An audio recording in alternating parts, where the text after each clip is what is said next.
इस सेशन का ये लास्ट क्लास जाएगा यूट्यूब पे, ठीक है। थोड़ा सा ये क्लास लेट है और थोड़ा लेट से डाल पा रहे हैं, ये क्लास बीच में नहीं डाल पाए थे, तो आखिरी क्लास है, ठीक है। फिर 12th में मन होगा तो देखा जाएगा जैसा होगा। अभी फ़िलहाल चूँकि इसको उसी का पार्ट था तो इसको यूट्यूब पे डाल दिया जाएगा। लास्ट एक छोटा सा टॉपिक था इसमें, कार्नोट इंजन, वो देखेंगे, कुछ क्वेश्चन करेंगे। तो कार्नोट इंजन या रिवर्सिबल इंजन भी बोलते हैं, रिवर्सिबल इंजन ही कार्नोट इंजन है, रिवर्सिबल इंजन। ये तो ठीक है, एक टाइप का इंजन है जिसको कार्नोट इंजन बोला या रिवर्सिबल इंजन। हमने एक इंजन पीछे भी देखा था केल्विन प्लैंक स्टेटमेंट में, कौन सा इंजन, वहाँ पे हम बात किए थे हीट इंजन। हीट इंजन एक टाइप का कोई भी इंजन है। इंजन क्या होता है? इंजन वो चीज़ है जो मैकेनिकल वर्क देता है, जो किसी चीज़ को लेके या तो पावर सोर्स से पावर लेके, पावर सोर्स या तो डीजल हो सकता है पावर के लिए, या पेट्रोल यूज हो सकता है, या इलेक्ट्रिसिटी से, इलेक्ट्रिक व्हीकल वगैरह चलता है, या फिर बैटरी से चलता है। तो पावर सोर्स मतलब उससे लेके वो क्या बेसिकली करता है, वो क्या जनरेट करता है, मैकेनिकल वर्क देता है। पावर एज अ सोर्स वो डीजल यूज कर सकता है, पेट्रोल यूज कर सकता है, इलेक्ट्रिसिटी यूज कर सकता है। तो जो भी वर्क दे रहा है वो क्या है? इंजन है। इंजन में ही एक टाइप का इंजन देखना है, दैट इज कार्नोट इंजन। ये एक ऐसा इंजन है, ये रियल इंजन है। रियल मतलब सच में जो इंजन है, नहीं, रियल बिल्कुल भी नहीं है, इस कंफ्यूजन मत करना। कार्नोट इंजन एक आइडियल इंजन है। आइडियल कॉन्सेप्ट मतलब वैसा इंजन जिसमें कोई एनर्जी का लॉस ही नहीं हो रहा हो, जो पूरे तरीके से आइडियल है, उसको रिवर्सिबल भी बोलते हैं। रिवर्सिबल प्रोसेस बताया था। तो एक पर्टिकुलर साइकिल पे ऐसा इंजन वर्क करता है, उसी को बोलते हैं कार्नोट साइकिल। अगर ये इंजन इतना ही आइडियल है, ये बनाया नहीं जा सकता, तो हम पढ़ते क्यों हैं? तो पढ़ते हम इसलिए हैं क्योंकि हमको तो पता तो होना चाहिए कि आइडियल यहाँ तक जा सकता है। जितना तक आइडियल जा सकता है उसके हम क्लोज जाने की कोशिश कर सकते हैं। जो आइडियल है वो तो प्रैक्टिकली पॉसिबल नहीं है, तो उतना तो बनाया नहीं जा सकता, लेकिन एक कंपैरिजन के लिए यूज हो सकता है कि चलो इतना आइडियल है, हम इससे कितने करीब पहुंच सकते हैं।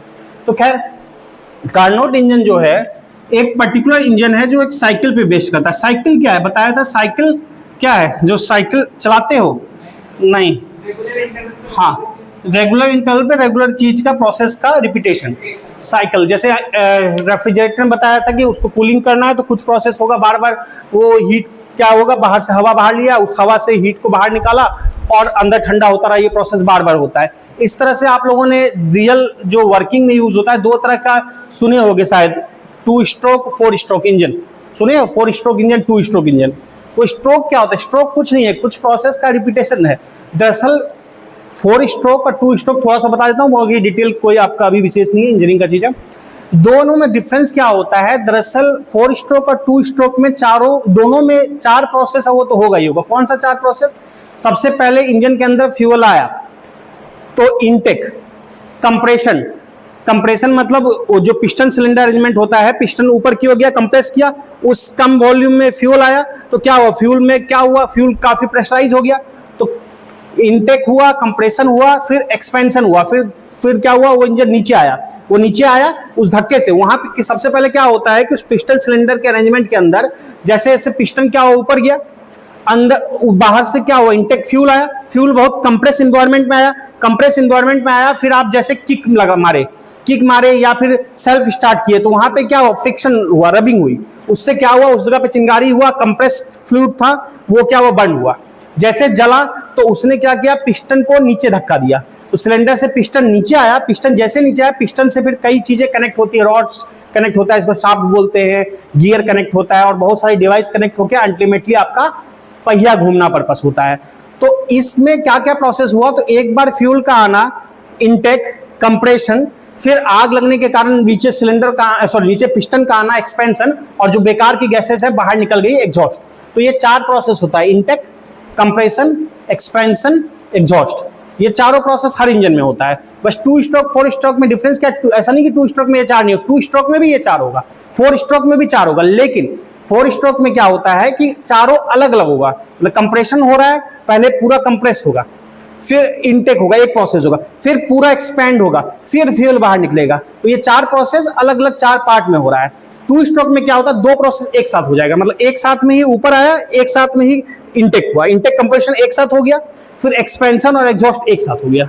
तो ये 2 प्रोसेस एक बार में हुआ, और 2 2 4 यानी टोटल 2 बार प्रोसेस हुआ, मतलब 2 प्रोसेस को एक साथ समेट लिया। इनटेक कंप्रेशन एक बार में हो गया, एक्सपेंशन एग्जॉस्ट एक बार में हो गया, तो इसको 2 स्ट्रोक बोलते हैं। टोटल 2 बार ही ये हुआ, और 4 स्ट्रोक में चारों इंडिविजुअल होता है। तो खैर डिटेल आप वीडियो वगैरह भी यूट्यूब पे देखोगे कि इंजन का वीडियो, कि इंजन के अंदर का वीडियो, तो इजीली आपको ये बात समझ में आ जाएगी। लेकिन तीनों में डिफरेंस क्या ब्रॉडली हमने बता दिया। अब आते हैं जो आपको पढ़ना है कार्नोट।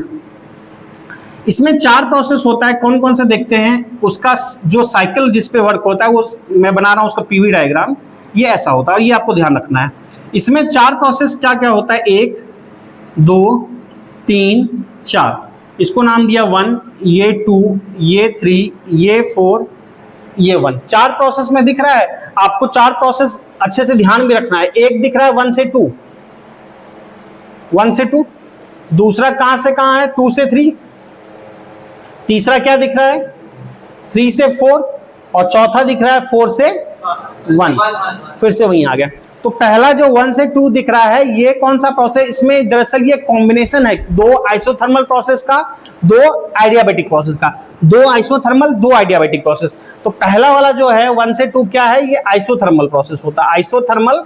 और 1 से 2 में देख के बताओ, पीवी डायग्राम हम देख चुके हैं डिटेल में, एक्सपेंशन हो रहा है कि कंप्रेशन हो रहा है 1 से 2 में, जल्दी बताओ। 1 से 2 में क्या दिख रहा है, वॉल्यूम बढ़ रहा है कि घट रहा है, बढ़ रहा है, तो उसको क्या बोलेंगे, एक्सपेंशन, एक्सपेंड हो रहा है। तो 1 से 2 है आइसोथर्मल एक्सपेंशन। 2 से 3 जो है वो आइडियाबैटिक प्रोसेस होता है।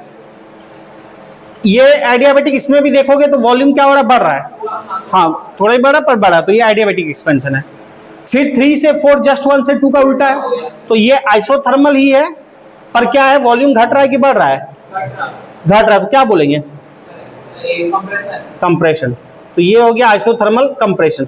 और चौथा प्रोसेस जो है वो कौन सा है, आइडियाबैटिक है, जस्ट उल्टा है 2 से 3 का, तो ये वो था एक्सपेंशन, ये क्या हो रहा है, कंप्रेशन। तो 4 प्रोसेस का कॉम्बिनेशन होता है रिवर्सिबल इंजन या फिर कार्नोट इंजन, और जिस साइकिल पे बेस्ड होता है उसको बोलते हैं, इसी साइकिल को कार्नोट साइकिल या कार्नोट इंजन। तो उसमें 4 प्रोसेस है, 2 आइसोथर्मल है, 2 आइडियाबैटिक है, ठीक है। अब इसमें बहुत सारे छोटे छोटे टर्म निकलेंगे जो हमको ध्यान रखना है और हम देखेंगे उसको। आइडियाबैटिक प्रोसेस क्या बोलते हैं, इसमें हीट का एक्सचेंज नहीं होता है सिस्टम सराउंडिंग से, लेकिन आइसोथर्मल में हीट का एक्सचेंज हो सकता है। तो 1 से 2 कैसा प्रोसेस, आइसोथर्मल। तो इंजन है, इंजन को कुछ हीट मिलता है, हमने केल्विन प्लैंक जब पढ़ा था देखा था, मान लो Q1 हीट मिल रहा है, और 3 से 4 वाले पार्ट में कुछ हीट रिजेक्ट हो जा रहा होगा, दैट इज Q2 रिजेक्ट हो रहा है, यानी Q1 हीट मिल रहा है, Q2 क्या हो जा रहा है, रिजेक्ट हो जा रहा है। अच्छा, सब के कंडीशन में मैं प्रेशर, वॉल्यूम, टेम्परेचर, ये 3 चीजें लिखूंगा, जरा देखते हैं। यहां पे देखना 1 पे प्रेशर की वैल्यू कुछ होगी से P1, वॉल्यूम होगा V1, टेम्परेचर कितना है हमने बोला T2। 2 में pressure P2, volume V2, temperature 1 से 2 कैसा प्रोसेस है, 1 से 2 क्या है, आइसोथर्मल, पर टेम्परेचर तो कांस्टेंट रहेगा ना, आइसोथर्मल नहीं, यहाँ T1 तो यहाँ भी क्या लिखेंगे T1, आइसोथर्मल एक्सचेंज नहीं, मतलब टेम्परेचर कांस्टेंट होता है, आइडियाबैटिक हीट का एक्सचेंज नहीं होता है। तो 1 से 2 प्रोसेस क्या है, आइसोथर्मल, जो टेम्परेचर यहाँ रहेगा यहाँ भी वही रहेगा ना, तो T1 रहेगा। अच्छा, यहाँ पे जो प्रेशर है वो P3, V3, टेम्परेचर कुछ T2 लिख लिया, तो यहाँ पे प्रेशर लिखा P4, V4, और टेम्परेचर कितना रहेगा, ये भी आइसोथर्मल है T2। तो ये कोई दिक्कत, सब पे कुछ प्रेशर, वॉल्यूम, टेम्परेचर हमने लिख लिया, ठीक। अब देखो अलग अलग सबका मैं वर्क डन लिखूंगा, फिर इफिशियंसी वगैरह फाइंड करेंगे। अब देखो वर्क डन मैं लिख रहा हूं 1 से 2, अलग अलग प्रोसेस का वर्क डन हमने डिराइव किया हुआ है। 1 से 2 कैसा प्रोसेस है, आइसोथर्मल। आइसोथर्मल में वर्क डन क्या होगा, होगा, तो वर्क डन क्या होगा, आप देखो वर्क डन हमने निकाल के बताया था, याद करना तभी। देखो यहाँ पे वर्क डन ये बताया था, आइसोथर्मल के निकाला था ना, T/B आइसोथर्मल के लिए भूल भाल के बैठ गए, nRT लॉग nRT, तो यहाँ टेम्परेचर क्या है T1, लॉग क्या बोला था, लॉग क्या बाय क्या, फाइनल बाय इनिशियल था। वहां पे शुरुआत V1 था, इनिशियल V1 था, फाइनल V2 था। तो याद करो वर्क डन हमने डिराइव किया हुआ था। तो nRT1 log V2 by V1, nRT1 log क्या लिखेंगे, V2 by V1, ठीक है। उसी तरह से 2 से 3 कौन सा प्रोसेस, एडियाबेटिक के लिए वर्क डन फॉर्मूला क्या ले आया था, याद करो, P1 V1 minus P2 V2 by gamma minus 1 derive किया हुआ है सबका। और उसी को NR में भी लिख सकते थे, लिखा था NR, क्या लिखा था, gamma minus 1, P1 V1 minus P2 V2 था। तो NR क्या लिखेंगे, PV को याद करो NRT से रिप्लेस किया था, तो NR इनिशियल माइनस फाइनल था, यानी T1 minus T2, NR T1 minus T2 by gamma minus 1। हाँ, ये एडियाबेटिक, ठीक। उसके बाद अगला 3 से 4 क्या है,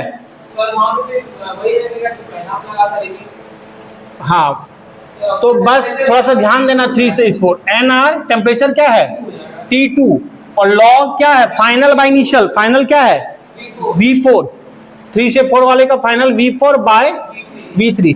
एक बात थोड़ा सा ध्यान देंगे यहाँ पे, अभी मैं बताऊंगा यहाँ पे, क्योंकि यहाँ पे ये प्रोसेस क्या है, दोनों में देखोगे तो ये तुम्हारा जो है ये हीट ले आ रहा है, heat added to the system है 1 से 2 में, और 3 से 4 में हीट निकल रहा है। तो हीट एडेड के लिए क्या बोले हैं, प्लस यूज करना, निकलने के लिए क्या, माइनस यूज करना। तो यहाँ पे ये वर्क डन क्या होगा, माइनस, और ये हीट के भी इक्वल होगा, भी थोड़ी देर में बता रहा हूं। एक होगा 4 से 1, 4 से 1 बताओ देख के, 4 से 1 2 से 3 का उल्टा है। आइडियाबेटिक क्या formula, NR initial minus final था, याद करो यहाँ पे, तो यहाँ T2 minus T1, NR T2 minus T1 by gamma minus 1। और आइडियाबेटिक का तो हीट का एक्सचेंज होता नहीं है। पहले बोलो ये अलग अलग सबका लिखा क्लियर है, NR T2 माइनस T1 की T1 माइनस T2, जरा हमको ये बताओ वर्क डन 4 से 1 का, 4 से 1, हाँ, तो इनिशियल से T2 है, फाइनल T1, तो इनिशियल फाइनल तो सिर्फ T1 minus T1 minus T2 लिखेंगे, यहाँ की T2 माइनस T1 लिखेंगे, कौन बता रहा है, हम लोग करते हैं फाइनल माइनस इनिशियल ना। उसमें क्या लिखा है, तो याद करो, देखो आइडियाबेटिक में क्या लिखा है। अच्छा, एक चीज और मैं बता रहा हूँ, जरा साइड में नोट कर लेना, या पहले भी मैंने हो सकता है बताया हो, लेकिन फिर से यहाँ पे एक बार देख ले रहे हैं। देखो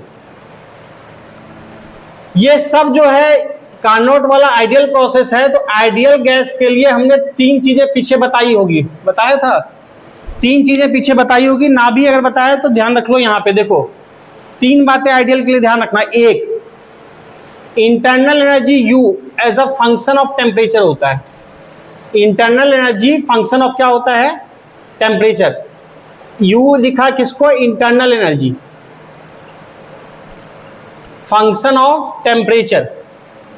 मतलब अगर टेम्परेचर चेंज करेंगे तो क्या चेंज होगा, इंटरनल एनर्जी में। इंटरनल एनर्जी टेम्परेचर पर डिपेंड करता है। अगर टेम्परेचर कांस्टेंट होगा तो इंटरनल एनर्जी क्या होगा, हाँ, जीरो, उसी पे डिपेंड करता है, फंक्शन ऑफ टेम्परेचर उसी के साथ चेंज करता है। ठीक है, 3 बातें ध्यान रखना। एक ये, एक DU change in internal energy, NCVDT formula होता है, DU equal to NCVDT।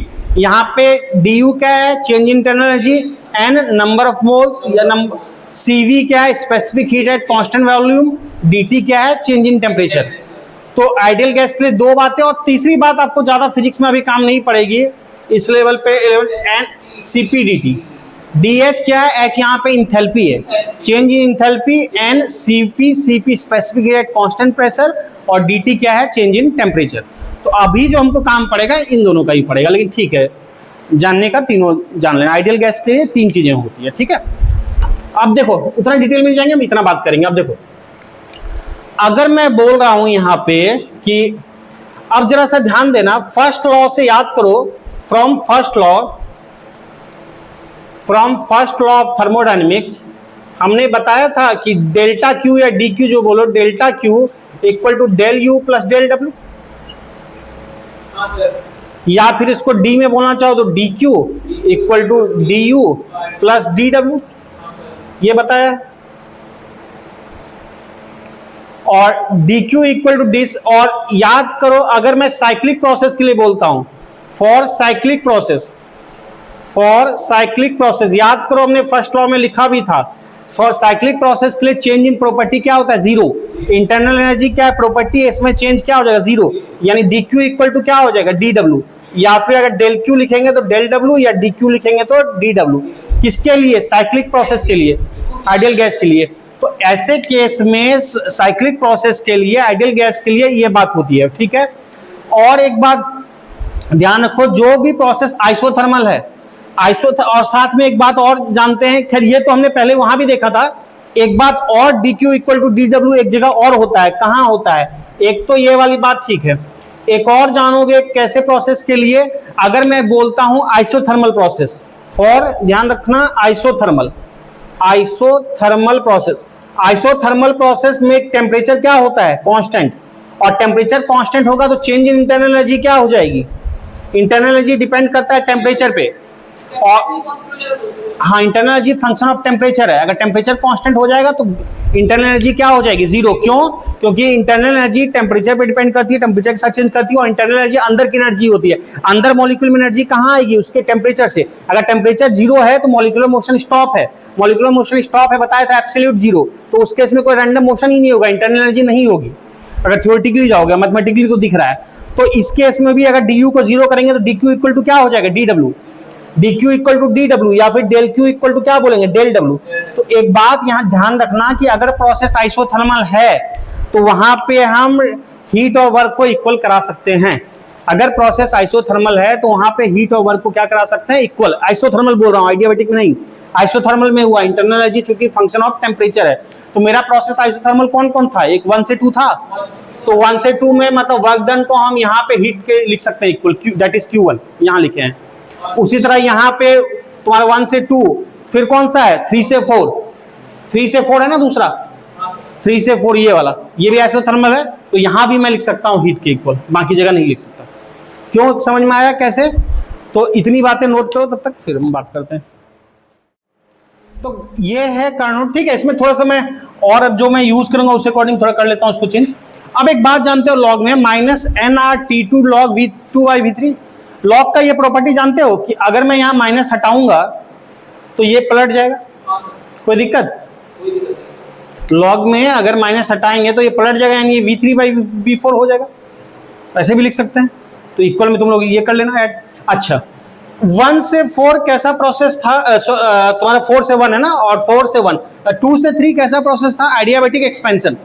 आइडियाबैटिक expansion था। एक्सपेंशन के लिए फिजिक्स में वर्क डन हम क्या बोले हैं, कन्वेंशन लेते हैं पॉजिटिव। तो उसके लिए जितना भी वर्क डन 2 से 3 आया प्लस में लिखे, जो भी वैल्यू आती है। और 4 से 1 आइडियाबैटिक क्या है, कंप्रेशन, और कंप्रेशन के लिए वर्क डन क्या बताए थे, नेगेटिव।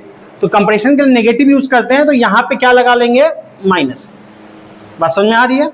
तो यहाँ पे जब वर्क डन के लिए माइनस लगा देंगे, और लिखते थे, याद करना, आइडियाबैटिक प्रोसेस के लिए work done NR initial temperature minus final temperature, gamma -1 prove करके फॉर्मूला करके ऐसा ही आया था, इसलिए हमने लिखा NR T2 - T1 by gamma -1 4 से 1 के लिए। और चूंकि ये कंप्रेशन है इसलिए लगा दिए क्या, माइनस। अब अगर माइनस हटाना है तो माइनस से अंदर अगर मल्टीप्लाई कर दोगे ये पलट नहीं जाएगा, ये हो जाएगा T1 - T2। तो देखना ये है। अब मैं क्या कर रहा हूं, इस माइनस से अंदर मल्टीप्लाई कर रहा हूं, माइनस से अगर अंदर मल्टीप्लाई करेंगे तो यहाँ पे भी T1 - T2 लिख सकते हैं।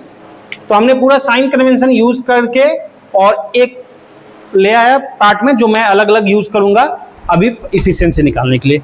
अब हर इंजन का इफिशियंसी लिखते हैं, तो इफिशियंसी, इंजन के लिए इफिशियंसी वर्ड यूज होता है कि जो इंजन बना है कितना इफिशियंटली काम कर पा रहा है, यानी कितना इफिशियंटली हीट को यूज करके वर्क दे पा रहा है। तो efficiency of Carnot engine, efficiency of Carnot engine. तो efficiency of Carnot engine, efficiency को ऐसे लिखते हैं ईटा से, 1 माइनस क्या होता है, याद करो 1 माइनस बताए थे Q2/Q1, जो नॉर्मल Q2/Q1 हीट इंजन के लिए निकाले थे। तो 1 माइनस हीट इंजन के लिए लिखे थे Q2/Q1, यानी heat rejection by heat edit. तो हीट रिजेक्शन यहाँ Q2 है, एडिट Q1 है।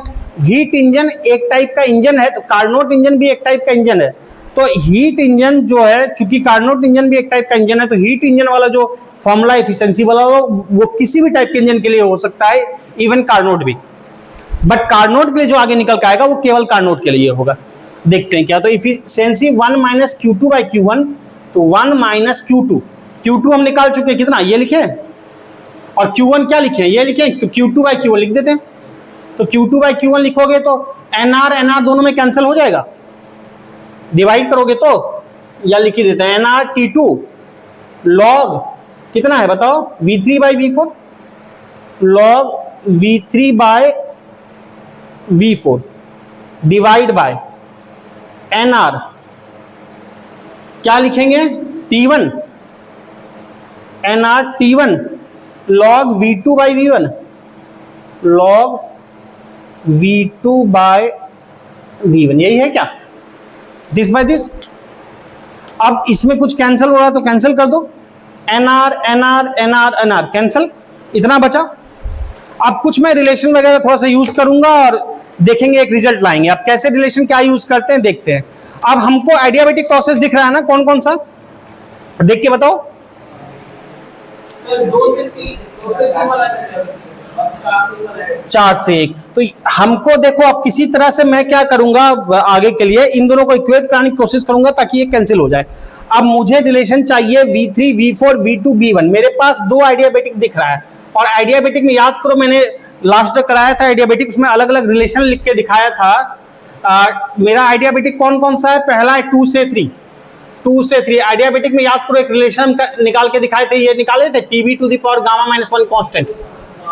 आइडियाबेटिक का हमने PB to the power gamma constant से करके ये लाए थे, लास्ट क्लास में दिखाए थे हम करके इसको पहले क्लास में आइडियाबेटिक में। तो आइडियाबेटिक के लिए ये भी सही होता है TV to the power gamma minus 1 constant. तो जरा बताओ 2 से 3 में हम लिखने जा रहे हैं, 2 पे T क्या है, 2 पे T क्या है T1, और V कितना दिख रहा है V2 to the power gamma minus 1 equal to, ये कांस्टेंट है। अगला 3 पे क्या दिख रहा है मुझे, T2 V3 गामा माइनस 1, ये दिख रहा है। एक काम करते हैं, यहां से V2 बाई V3 एक जैसा लिख लेते हैं, V2 बाई V3 एक तरफ ले आते हैं, पे power gamma minus 1 equal to होगा T2 बाई T1। पहले ये बताओ, इसको अगर इधर लाएंगे तो V2 बाई V3 पूरे पे power gamma minus 1 equal to होगा तुम्हारा T2 बाई T1, और इस पे गामा माइनस 1 है, अगर इधर ले आएंगे तो क्या हो जाएगा, 1 बाय गामा माइनस 1 होगा। पहले बताओ, डायरेक्ट लिखे थोड़ा कोई दिक्कत, कोई दुख तकलीफ। इसको काम करते, इसको नाम देते हैं कुछ इक्वेशन से 1, ठीक, या एक काम करो, इसको नाम देते हैं इक्वेशन 1, इसको दे देते हैं 2, इन सब की आगे जरूरत पड़ेगी। तो ये बताओ, ठीक है, इसको नाम दे देते हैं इक्वेशन मान लो 3। इस पे गामा माइनस 1 होगा ना, V2 by V3 gamma minus 1 नहीं होगा पूरे पे, और इधर लाएंगे तो 1 बाय हो जाएगा ना। उसी तरह से हम लिखने जा रहे हैं, अगला आइडियाबेटिक कौन दिख रहा है हमको, अगला आइडियाबेटिक है 4 से 1। जरा बताओ 4 से 1 में ऐसे ही लिखने जाएंगे TV to the power gamma minus 1 constant, क्या लिखेंगे, 4 पे क्या है T2 V3 T2 V4 gamma minus 1 equal to T1 कितना है V1 गामा माइनस 1, यही है। तो इसमें भी एक काम करते हैं, एक तरफ ले आते हैं, यहां मेरा T2 बाई T1 है तो ऐसा ही ले आते हैं, तो इसको इधर ले आते हैं, तो T2 बाई T1 इधर क्या हो जाएगा V1 by V4, T2 by T1 इधर हो जाएगा V1 बाई V4, तो इसको इधर ले आते हैं T2 बाई T1, और चूंकि मुझे दोनों तरफ एक जैसा करना है तो T2 बाई T1 दोनों तरफ कर लेते हैं, तो T2 बाई T1 इधर हो जाएगा V1 बाई V4। तो मुझे जरा एक बात बताना, V1 बाई V4 पूरे पे power gamma minus 1 equal to होगा T2 बाई T1, पहले बताओ। और इस पे गामा माइनस 1 है, इधर ले आएंगे तो उसी तरीके से 1 बाई गामा माइनस 1 होगा। ये लिखने में बताओ कोई दिक्कत, सेम जैसे इसको लिखे हैं वैसे ही लिखे, एक तरफ वॉल्यूम को ले गए और टेम्परेचर को एक तरफ ले गए, और पावर जो है लगा दिए। अब इक्वेशन 3 और 4 में कुछ तुमको, तो देखो देख रहे थे इक्वेशन 3 और 4 दोनों का देखोगे ना, दोनों का RHS क्या है, सेम है, T2 by T1 1 by gamma minus 1, तो दोनों का LHS भी क्या होगा, सेम होगा।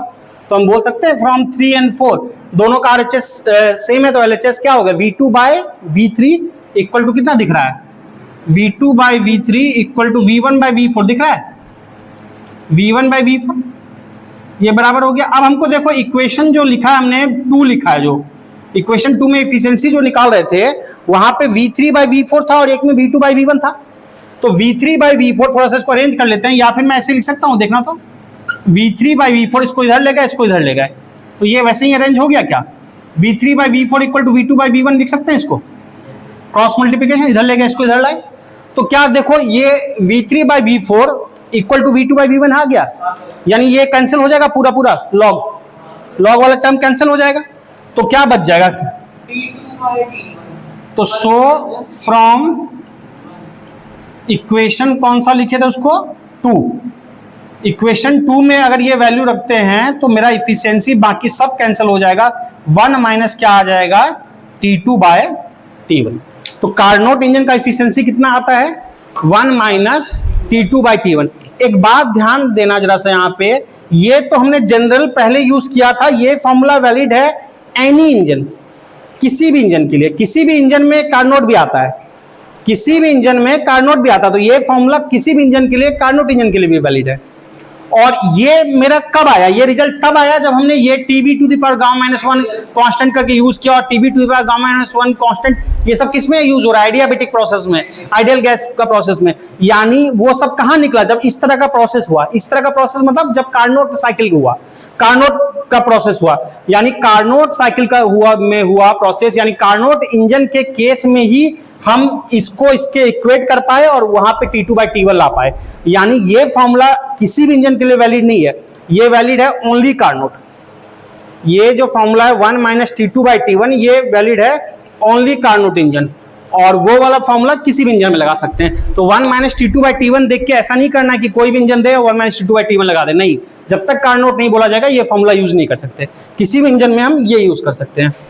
अच्छा, एक काम करते हैं, 1 2 3 4 4 इक्वेशन यूज है, इसको इक्वेशन कर लो 5, इसको इक्वेशन कर लो 5।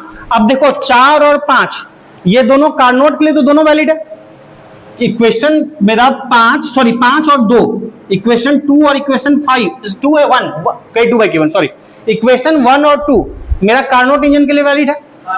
तो फॉर कार्नोट इंजन मैं बोल सकता हूं कार्नोट के लिए 1 भी सही है, कार्नोट के लिए 2 भी यूज कर सकते हैं। तो दोनों इफिशियंसी निकला है कार्नोट के लिए। फॉर कार्नोट इंजन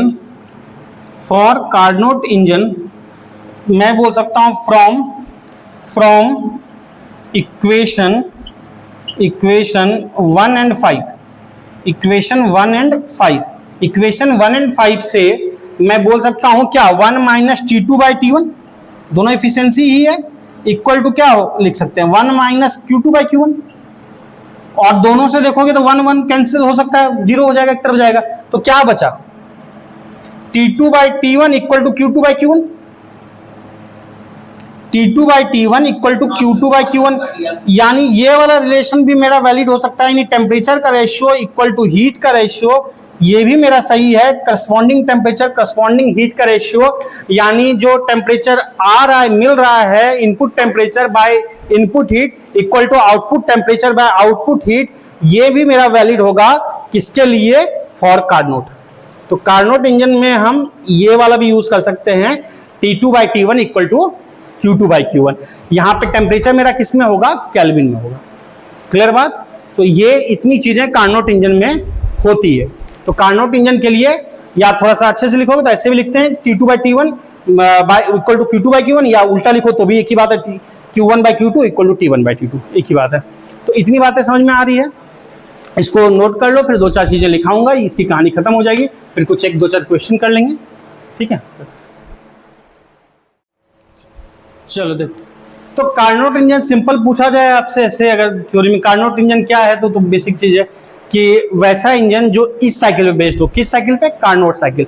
इस साइकिल को बोलते हैं, चारों प्रोसेस मिला के कार्नोट साइकिल या रिवर्सिबल साइकिल।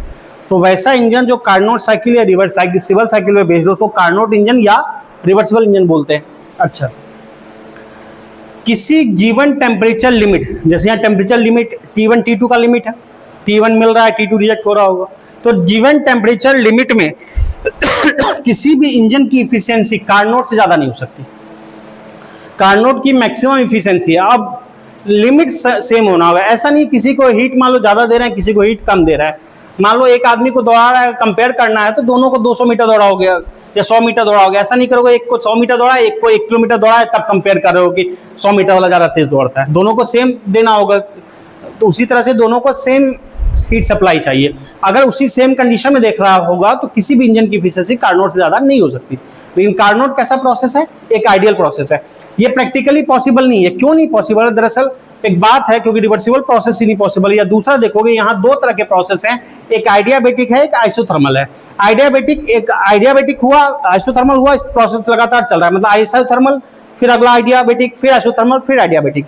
और आइडियाबैटिक प्रोसेस बहुत ही ज्यादा फास्ट प्रोसेस है और आइसोथर्मल प्रोसेस बहुत ही ज्यादा स्लो प्रोसेस है। आइडियाबैटिक में झट से हो गया, आइसोथर्मल हो रहा है बहुत धीरे धीरे, फिर आइडियाबैटिक झट से हो गया। तो इस तरह का कॉम्बिनेशन ही प्रैक्टिकली अचीव नहीं किया जा सकता है कि एक प्रोसेस बहुत जल्दी हुआ और एक प्रोसेस बहुत धीरे धीरे हो रहा है। तो इस कॉम्बिनेशन को अचीव करना प्रोसेस प्रैक्टिकली पॉसिबल नहीं है, इसलिए ये भी पॉसिबल नहीं है। तो इस कहानी को लिखो। कार्नोट साइकिल, नोट देके लिख लो इसी में। Carnot cycle is the combination of Carnot cycle is the combination of two isothermal and two adiabatic process.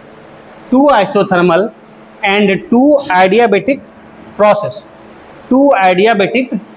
process. Full stop. Two adiabatic process. Full stop. Adiabatic process is very fast. Adiabatic process is very fast while isothermal process is a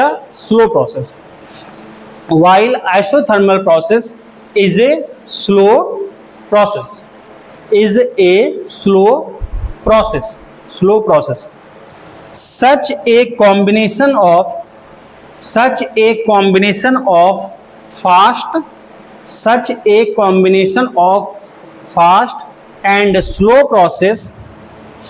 and slow process is not possible. So Carnot cycle is not practically possible. ठीक है, तो practically possible नहीं तो क्यों पढ़ते हैं? Compare करने के लिए। नीचे लिख लो पैराग्राफ चेंज करके। But this cycle is used for comparing other actual process. ठीक, नीचे उसी में लिख लो नोट में, दूसरा पॉइंट बना लो नोट में, ऊपर फर्स्ट पॉइंट बना लो, एक सेकंड पॉइंट एक और बात लिख लो। हाँ, ये गिवन लिमिट में सबसे ज्यादा एफिशिएंसी इसी की होती है। लिखो इफ डिफरेंट साइकिल, सेकंड लिखो नोट में point, if different cycle operates between same temperature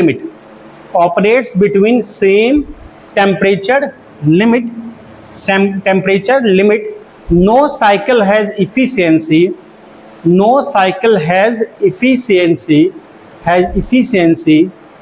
greater than Carnot cycle or reversible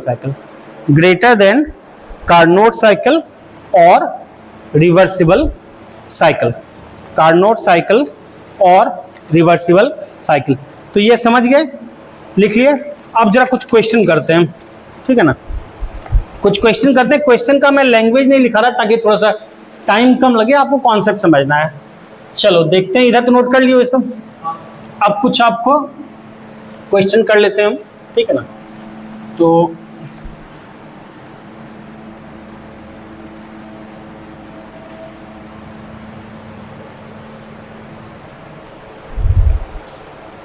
work done आपको पीवी डायग्राम का पता था, अलग अलग क्लिक निकाले भी हम। तो एक मैं पीवी की वैल्यू दे दे रहा हूँ आसान काम करने के लिए। वर्क डन जल्दी से हम देख लेंगे और उससे कुछ कॉन्सेप्ट निकालेंगे। एक पीवी डायग्राम दिया, मैं डेटा नहीं लिखा, मैं डायरेक्ट पीवी डायग्राम ही बना दे रहा हूँ। मान लो ये पीवी डायग्राम है, ठीक, रेक्टेंगुलर ही प्रोसेस है, ठीक है ना। यहाँ मान लो वैल्यू सबकी दे रखी हो, यहाँ pressure volume pressure volume pressure volume सबका वैल्यू मान लो दे रखा है, कितना कितना दे रखा है, एक डेटा कोई सा भी हम ले लेते हैं। मान लो ये वैल्यू है से 2,3, ये मान लो है 5,3, 2,3, ये लिख लिया मान लो से 5,3, दो और वैल्यू है, इसको लिख लो कुछ 2,1, इसको कर लो से 5,1, ये 4 है वैल्यू। प्रोसेस मान लो इस तरह से हो रहा है, प्रोसेस ऐसे हो रहा है, ये है ए, ये है बी, ये पॉइंट सी, ये पॉइंट डी, ठीक। ये 4 पॉइंट है, सबका आपको कोऑर्डिनेट ज्योमेट्री बेसिक पता है, एक्स वाई कोऑर्डिनेट है। एक्स वाला पहला वाला क्या है, वी को दिखाएगा, दूसरा वाला पी को दिखाएगा, एक्स एक्सिस और एक वाई एक्सिस का कोऑर्डिनेट होता है, सिंपल। अब ये दोनों वैल्यू जो है मान लो थोड़ा समय तो उसमें और, ताकि आपको यूनिट भी कन्वर्ट करना है, तो वैल्यू को एक काम करता हूँ कि प्रेशर और वॉल्यूम को मान लो कि पीवी डायग्राम में से 2,3, 3,1 लिया ना, एक को कर लो तुम प्रेशर, एक को कर लो वॉल्यूम, या थोड़ा मैं पलट दूं डायग्राम, थोड़ा सा क्वेश्चन को अच्छा कर दूं। देखो हमको पीवी डायग्राम देखना है, एक क्वेश्चन तो सिंपल ये हो गया, ठीक। एक और क्वेश्चन मान लो मैं पलट दूंगा, दोनों में फर्क आ जाएगा, ठीक है ना। चलो मैं पहले ऐसे ही रखता हूँ। अच्छा, वॉल्यूम को एक काम करते हैं, वॉल्यूम को हम बदल देते हैं लीटर में, वॉल्यूम को बोल दिया मान लो लीटर में, वॉल्यूम को बोल दिया लीटर में, वॉल्यूम को दे दिया तुमको लीटर में, और प्रेशर को मान लो दे दिए लीटर, पूरा लिख देता हूँ LITRE में, तो एक बाटी में कितना ही बचा लूंगा टाइम। और इसको लिख लेते हैं ATM में, एटमॉस्फेरिक प्रेशर। और मुझे वर्क चाहिए किसमें, तो जूल में, वर्क डन किसमें चाहिए, तो जूल में। तो आप लोग ही मेरे साथ बताते चलोगे और क्वेश्चन हम करते चले जाएंगे। सबसे पहले वर्क डन मुझे अगर इंडिविजुअल पूछा जाए एक एक पार्ट का, तो वर्क डन मैं एक एक पार्ट का निकाल रहा हूँ। A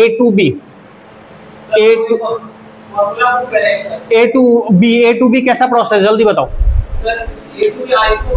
आइसोथर्मल, बहुत सुंदर। क्या कांस्टेंट है A to B, जल्दी बताओ।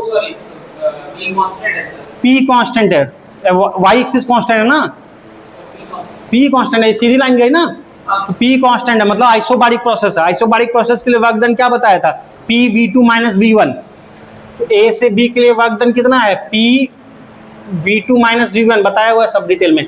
तो P V2 माइनस V1, P की वैल्यू कितनी है 3, y एक्सिस वाले वैल्यू P की है ना, V2 माइनस V1, V2 माइनस V1 कितना लिखोगे 5 माइनस 2, यही है। थोड़ा सा एक चीज और ध्यान देना, ये P प्रेशर, प्रेशर किसमें है, ATM में, और ATM को पास्कल में बदलने के लिए कितना क्या करते हैं, 1 ATM इक्वल टू कितना pascal, 1 ATM equal to 10 to the power 5 pascal बताया हुआ है। 1 ATM, ये ATM को पास्कल में बदलने के लिए 10 to the power 5 से मल्टीप्लाई किया। 5 माइनस 2 क्या है, एक्स वैल्यू यानी वॉल्यूम की वैल्यू। वॉल्यूम की वैल्यू क्या है, निकली है, किसमें निकलेगी, ये लीटर में। और लीटर को बताया था, याद करना, 1 लीटर इक्वल टू बताया है 1 डेसीमीटर क्यूब, और 1 डेसीमीटर, डेसीमीटर हटाओगे तो क्या होगा -10 to the power 3। ये क्लियर है। डेसी और मीटर के बीच क्या रिलेशन होता है, 10 to the power -1 का। डेसी और मीटर के बीच सिंपल मिली सेंटी डेसीमीटर, 10 की पावर -1 का रिलेशन होता है। क्यूब बोलेंगे तो 10 to the power क्या हो जाएगी, 3 बार -1 -1 -3। तो इसको और किससे मल्टीप्लाई करना होगा, 10 to the power -3, तब ये अब क्या बन गया जूल में। क्या बोलो बोलो बोलो, 10 की पावर -3। अच्छा माइनस, अरे यहाँ लगेगा 10 की पावर -3, वहां का क्या मतलब है, ये 10 की पावर -3। 1 डेसीमीटर, मीटर कितना होता है, 1 डेसीमीटर इक्वल टू माइनस होता है कितना metre, 1 decimetre equal to 10 to power -1 metre. 1 decimetre 10 to power -, छोटा होता है ना मीटर से, 10 टू पावर -1 मीटर, तो 3 बार, तो 10 की पावर क्या हो जाएगा -3। तो ये देखो, ये था तुम्हारा किसमें, सिंपल एटीएम में। एटीएम को बदलने के लिए एसआई में 10 to power 5 pascal, 10 to power 5 से मल्टीप्लाई किया, और ये लीटर कितना से मल्टीप्लाई करेंगे, 10 टू पावर -3 से। तो ये कितना हो जाएगा जरा बताओगे मुझे, 3 और मल्टीप्लाई करो, 3 इंटू 3 कितना हो जाएगा 9, और इधर क्या हो जाएगा 10 to the power 2, 10 to power 2 यानी 900 जूल। कोई दिक्कत।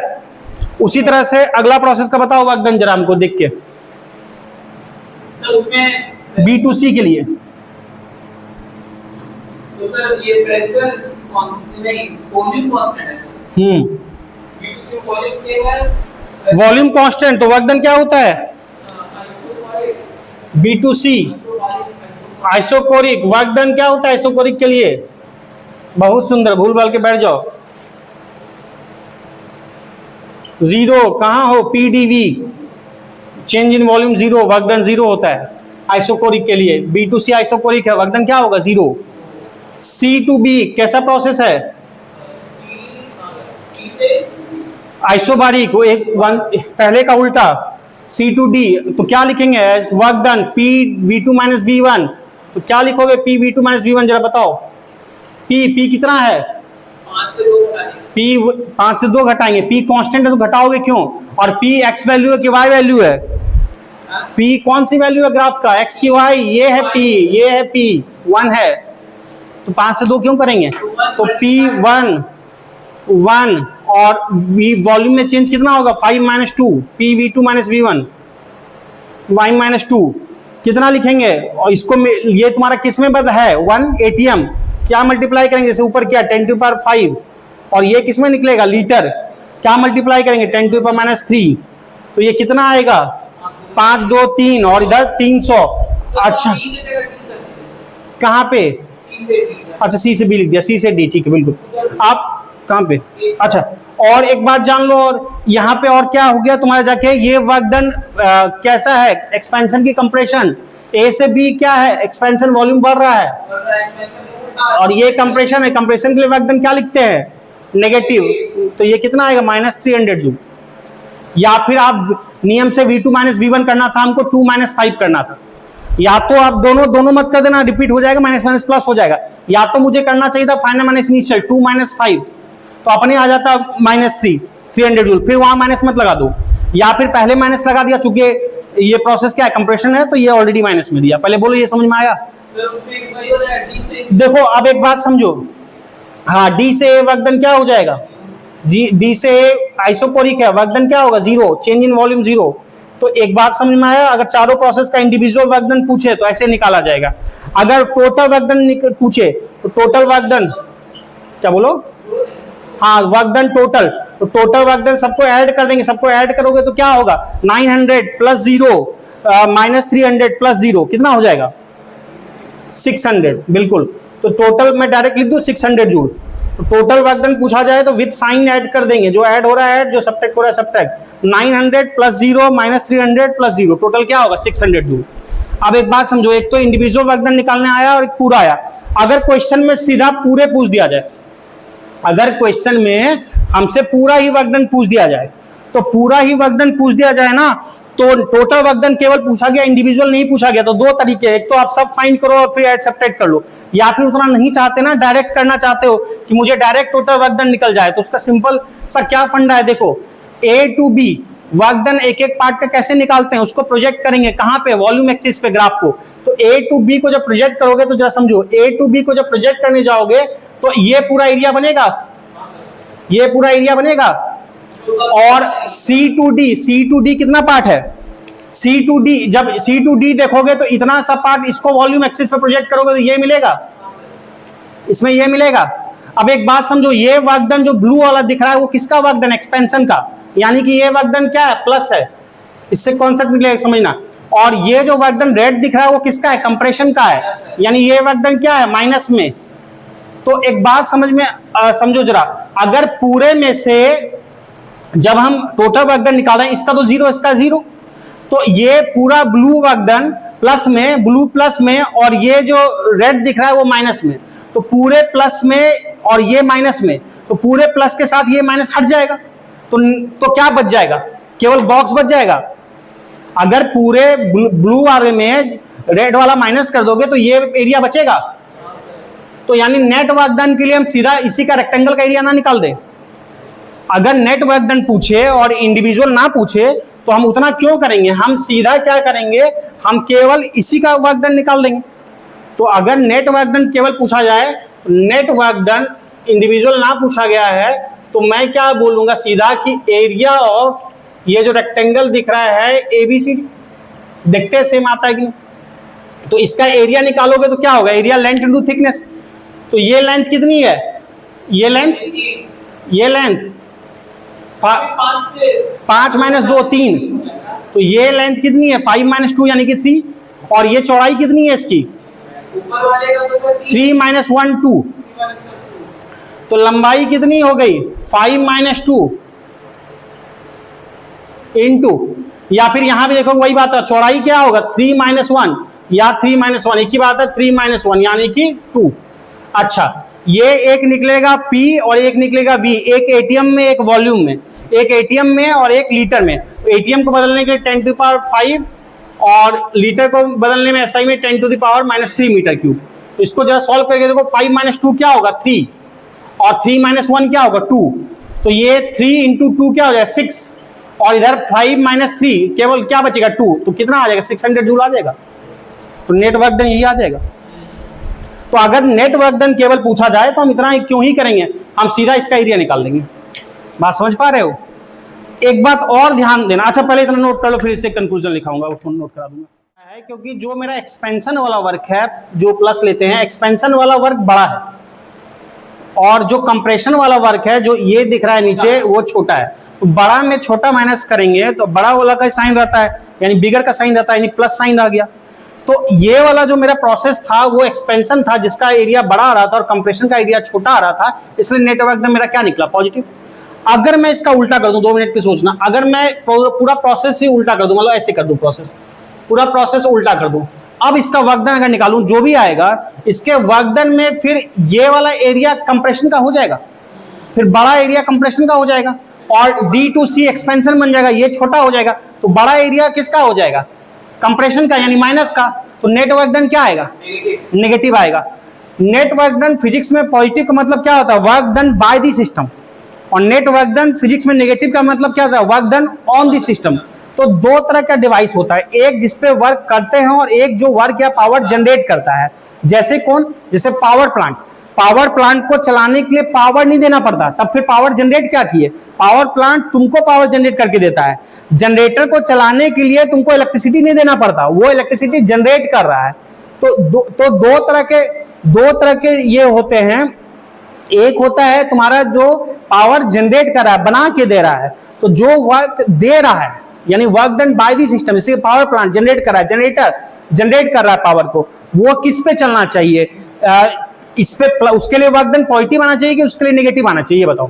उसके लिए वर्क डन पॉजिटिव आना चाहिए क्योंकि वर्क डन सिस्टम कर रहा है। और दूसरा तरह का जिसको चलने के लिए वर्क चाहिए, एनर्जी चाहिए, जो जनरेट नहीं कर रहा, जैसे कि फ्रिज चलाने के लिए इलेक्ट्रिसिटी चाहिए, वो काम कर रहा है, ठंडा रख रहा है, पर वो इलेक्ट्रिसिटी कंज्यूम कर रहा है, वो वर्क एब्जॉर्बिंग है, वर्क ले रहा है, वो ले रहा है। वॉशिंग मशीन चला रहे हो, आपको उसके इलेक्ट्रिसिटी चाहिए, हीटर जला रहे हो, इलेक्ट्रिसिटी चाहिए, तो ये क्या हो रहा है, ये एनर्जी एब्जॉर्बिंग है।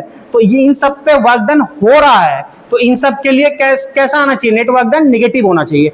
अब एक बात समझो, नेट वर्क डन नेगेटिव और पॉजिटिव, जैसे सबसे पहले जो हमने बनाया था ये वाला बड़ा हुआ था, इधर वाला बड़ा हुआ था, ऐसा बना था, तो इधर ऊपर बड़ा हुआ था, एक्सपेंशन हुआ था, नीचे कंप्रेशन, एक्सपेंशन का बड़ा वर्क डन, कंप्रेशन का छोटा, नेट वर्क डन पॉजिटिव। और ये कैसा दिख रहा है, क्लॉकवाइज कि एंटी क्लॉकवाइज, क्लॉकवाइज। तो जब मेरा जो साइकिल होगा वो क्लॉकवाइज होगा, साइकिल जो भी होगा वो क्लॉकवाइज होगा, तो वहां पे पावर जनरेट हो रहा होगा। तो जितने भी पावर जनरेटिंग है वो क्लॉकवाइज साइकिल पे वर्क करेगा, क्योंकि क्लॉकवाइज साइकिल पे वर्क करेगा तभी ऊपर जो बड़ा एरिया प्लस का आएगा, छोटा एरिया माइनस का आएगा। और इसका उल्टा सोचोगे एंटी क्लॉकवाइज, तो इधर इधर इधर, जब एंटी क्लॉकवाइज कर दोगे तो ये कैसा बन जाएगा, अगर मैं एंटी क्लॉकवाइज कर दूं इस तरह से प्रोसेस को पीवी बना के, पीवी डायग्राम ऐसे बना दूं, पी और वी, ये पी और ये वी, तो ये तुम्हारा कैसा है, ये एंटी क्लॉकवाइज है। इस केस में ये वाला वर्क डन अगर वॉल्यूम प्रोजेक्ट करोगे, कंप्रेशन बड़ा हो जाएगा माइनस वाला, और एक्सपेंशन छोटा हो जाएगा। ये वर्क क्या देगा, नेगेटिव देगा। यानी जितने भी चीजें जिस पे वर्क कर रहे हैं वो किस पे, कैसा साइकिल पे वर्क कर रहा होगा, वो एंटी क्लॉकवाइज साइकिल पे वर्क कर रहा होगा। यानी आपका रेफ्रिजरेटर हुआ, जो हीटर हुआ, ये सब एंटी क्लॉकवाइज साइकिल पे वर्क करता है, और जो भी पावर जनरेट करता है वो क्लॉकवाइज साइकिल पे जनरेट करता है, तभी प्लस में आएगा। इसलिए देखो यहाँ पे भी जैसा भी हो, आइडियली पर इंजन है कार्नोट, देखो कैसा साइकिल है, क्लॉकवाइज साइकिल है। बात समझ में आ रहा है।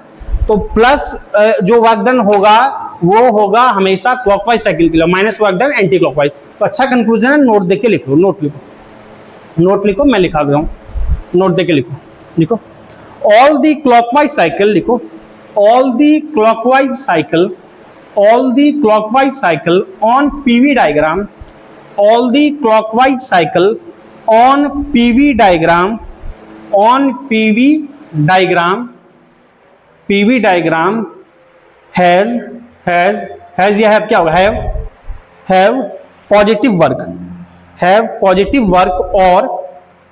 वर्क और work producing cycle, work generate कर रहा है, पॉजिटिव वर्क और work producing cycle, positive work और work producing cycle, work producing cycle और पावर प्रोड्यूसिंग साइकिल, एक ही बात है, वर्क प्रोड्यूसिंग साइकिल और power producing cycle, work producing cycle और power producing cycle. Example power plant, example power plant, generator, आपका engine, गाड़ियों का इंजन, जिसको गाड़ी वाले इंजन को क्या बोलते हैं, गाड़ी वाले को इंजन को पता है क्या बोलते हैं, आईसी इंजन बोलते हैं।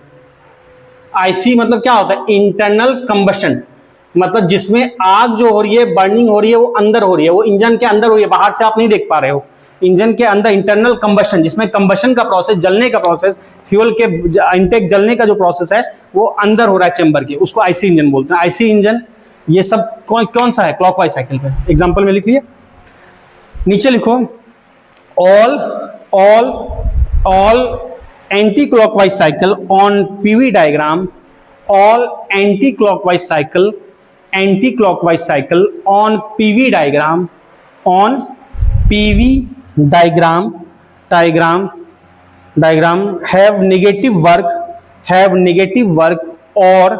have negative work or work absorbing, negative work or work absorbing और power absorbing, एक ही बात है, work absorbing और power absorbing cycle और power absorbing cycle। एग्जाम्पल में लिख लो इसका, रेफ्रिजरेटर, एसी भी चलाने के लिए सेम बात है, एसी पावर कंज्यूम कर रहा है, एटसेट्रा।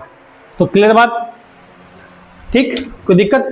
अब एक क्वेश्चन चलो छोटा सा कर लेते हैं जल्दी से, फिर डन देते हैं। अच्छा एक बात बताओ मुझे, अगर ये ग्राफ में उल्टा कर देता ना, यहाँ पे वॉल्यूम लिख देता, यहाँ प्रेशर लिख देता, ध्यान से सुनना, यहाँ वॉल्यूम यहाँ प्रेशर, तो आप क्या करते, तो फिर पूरे ग्राफ को प्रोजेक्ट करते वॉल्यूम एक्सिस पे, मामला वही रहता क्लॉकवाइज एंटी क्लॉकवाइज का, पर प्रोजेक्ट फिर इस पे हो, ये वाला पूरा एरिया इस पे बनता और इसका भी, इस का भी एरिया क्या बनाते हैं, इस पे बनाते, और नेट वर्क डन इस पे होता। बात समझ पा रहे हो? एक सिंपल सा क्वेश्चन है, बस दिमाग लगा के जल्दी से मुझे आंसर बता देना, बोर्ड पे ही साथ ही करते चलेंगे। चलो कहीं जगह है तो इधर ही कर लेते हैं, कहीं लिख लेते हैं, बाकी रहने देते हैं, ठीक है। चलो तो एक काम करो ना, कहीं लिख लो ना, हाँ इधर ही लिखो, छोटा सा क्वेश्चन है, जरा देखिए क्या गलत, थ्योरी तो लास्ट आपकी यही थी, कार्नोट थर्मो का। एक क्वेश्चन करते हैं, जरा मुझे बताओगे,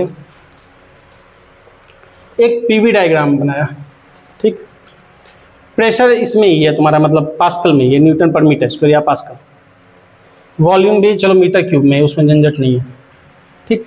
ये हो गया ऐसा, और इस तरह से सर्कुलर ही है फॉर्म में, साइक्लिक प्रोसेस है, ठीक। ये जो है, ये इसका सेंटर O, ठीक। यहाँ जो तुमको कोऑर्डिनेट इसका मान लो दे रखा है, प्रेशर वॉल्यूम का कोऑर्डिनेट मैं दे देता हूँ कि ये जो है ये O है, और ये जो वॉल्यूम है मान लो ये V1 है, यहाँ V2 है, और ये जो प्रेशर है यहाँ और यहाँ पे, ये प्रेशर भी है मान लो P1 और P2, ठीक, दिख रहा है, ये P1 P2, ठीक। मैं पूछ रहा हूँ इसका, इस साइकिल के लिए वर्क डन बताओ, वर्क डन का मतलब क्या है, इस साइकिल का एरिया ही तो है, ठीक। तो इसके लिए दिख रहा है, समझ में आ रहा है, इसके लिए बताना है वर्क डन कितना होगा। वर्क डन ऑप्शन है, पहला ऑप्शन है, जो ध्यान से देखना,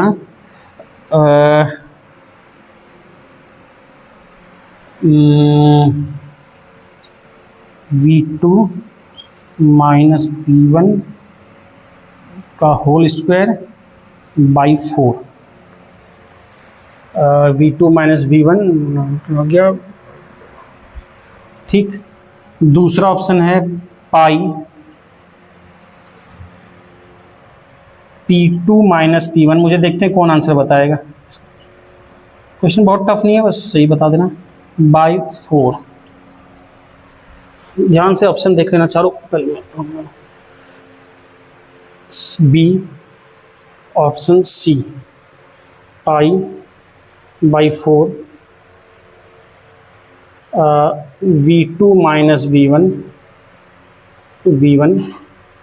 into P2 minus P1 into P2 minus P1। और डी जो ऑप्शन है वो है ये चारों, all of the above, all of the above. तो मुझे बता सकता है वर्क डन? साथ में बता दो ऑन रहते हुए, टाइम नहीं दे रहे हैं कोई 2 मिनट का 1 मिनट का, साथ में बता दीजिए। ये 4 वर्क डन दिख रहा है, ये तुम्हारा फिगर दिख रहा है, ये सर्कुलर फॉर्म में है, ठीक है। ये वाला जो है ये V1 है कोऑर्डिनेट, ये V2 है सर्कल के लिए, ये P2 है, ये P1 है, और ये तो सेंटर ओरिजिन। बताओ चारों में से कुछ बता सकते हो? ABCD, जल्दी, गलत सही जो भी बोलो। प्लस माइनस का चिंता छोड़ दो, क्लॉकवाइज हो एंटी क्लॉकवाइज हो, तुम लोग को लगे हो सकता है ये कौन सा एंटी क्लॉकवाइज दिख रहा है, माइनस में होना चाहिए, चलो ठीक है माइनस लगा देना, यार चलो क्लॉकवाइज ही कर लो, उससे मुझे इंटरेस्ट नहीं, सो क्लॉकवाइज कर लो। तो क्लॉकवाइज करोगे तो पॉजिटिव वर्क होगा, तो पॉजिटिव वर्क होगा, तो पॉजिटिव वर्क होगा प्लस में, ये सब। एंटी क्लॉकवाइज करते समय माइनस लगा देते। जल्दी बताओ कौन सा होगा, कुछ आइडिया? हाँ सर, क्या? सी होगा इसका सी, अच्छा ठीक। ए और बी क्यों नहीं होगा? सर सी इसलिए पाई है, हाँ। वॉल्यूम मीटर क्यूब है, हाँ, और वो न्यूटन मीटर स्क्वायर है, हाँ। एनएम, और वर्क डन मतलब नहीं तो पाई, इसका एरिया, इसका मतलब क्या होता है? इसका मतलब होता है वर्क डन क्या होता है? एरिया। हाँ सर, नेट अभी देखे ना, वर्क डन का मतलब क्या होता है? एरिया। एक सब्ट्रैक्ट कर देंगे, सब्ट्रैक्ट कर देंगे, नेट एरिया होता है, वही वर्क डन होता है। और वर्क डन नेट एरिया, तो एरिया क्या निकलेंगे? सर्कल के लिए पाई आर स्क्वायर। हाँ सर, तो आर स्क्वायर, इसके लिए डायमीटर देखोगे तो क्या होगा? V2 माइनस V1 बाई 2 रेडियस, V2 माइनस V1 बाई 2 रेडियस होगा, V2 माइनस V1 डायमीटर बाई 2 रेडियस, तो क्या होता है? एरिया पाई आर स्क्वायर, यानी पाई इंटू V2 माइनस V1 बाई 2 का होल स्क्वायर, यानी पाई V2 माइनस V1 का स्क्वायर बाई 4। तो ये होना चाहिए। या फिर प्रेशर देखोगे तो प्रेशर P2 माइनस P1 है, हाँ सर, तो P2 माइनस P1 डायमीटर हो गया, उसका आधा क्या हो गया? रेडियस, तो P2 माइनस P1 बाई 2 का होल स्क्वायर, तो B हो सकता है। C R into R, R square ऐसे भी तोड़ सकते हैं, तो R इंटू आर यानी V2 माइनस V1 by 2 pi into V2 माइनस V1 बाई 2, यही रेडियस।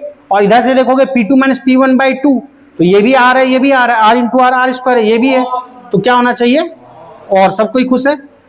ठीक है, थोड़ा देर का तकलीफ है, यही सही है, ये सब गलत है।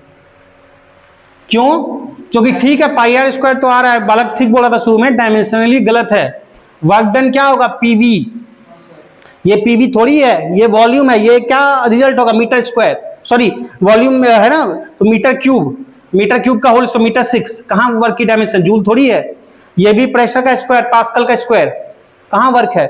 ये तुम्हारा वर्क है पीवी, प्रेशर इंटू वॉल्यूम करोगे, न्यूटन पर मीटर स्क्वायर और मीटर क्यूब आ जाएगा न्यूटन मीटर, न्यूटन मीटर होता है जूल, तो इसलिए सी होगा। समझ में आई बात? तो इतना रहने दिया जाए, ठीक है, नए सेशन में देखा जाएगा, अगर पॉसिबल होगा, समय होगा तो 12th का डाल पाऊंगा, नहीं तो इतना थैंक यू। जितना है, अगर कोई यूट्यूब फॉलो करते हैं अभी आप उतना ही फॉलो कीजिए, फिर अगर लगेगा रिस्पॉन्स है या समय होगा मुझे भी, तो फिर 12th में देखा जाएगा। ठीक है।